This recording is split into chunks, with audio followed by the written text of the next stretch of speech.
Ngërçi politik gjatë vitit 2025 pati impakt në ngadalësimin e rritjes ekonomike të Kosovës sipas misionit të Fondit Monetar Ndërkombëtar.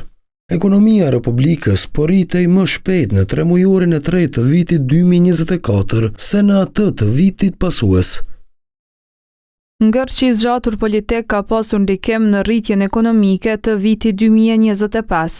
Rritja është ngadalësuar në 3,2% deri në fund të tremujorit të tretë të 2025-s, nga 4,3% një vit më parë, pasi konsumi privat dhe investimet u dobësuan karshi ngadalësimit të kreditimit dhe rritjes së të ardhurave reale. Në deklarat përmendet se ekonomia e shtetit ka qenë e qëndrueshme. Megjithatë, përfaqësuesit e FMN-s vërejtën edhe për shpejtim të rritjes së çmimeve teksa theksojnë kapacitetet të mangëta të fuqisë punëtore.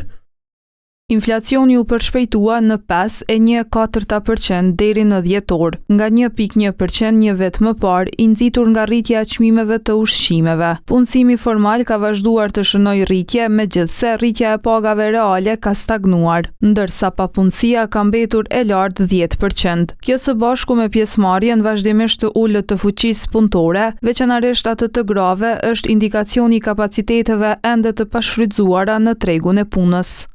Eksperti i ekonomisë Safet Gergjaliu thotë se këso gjetjesh kanë qenë të pritura.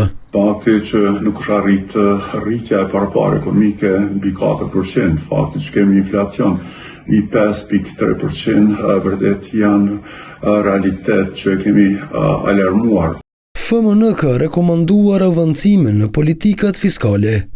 Të qasin me seriositet kryerjes së këtyre obligimeve dhe rekomandimeve nga Fondi Monetar Ndërkombëtar, ka shpresë që vitin tjetër do të kemi një pozicion më të mirë ekonomik. Në vitin e kaluar, FMN-ja e ka hequr Kosovën nga lista e shteteve në situata të brishtësisë dhe konfliktit.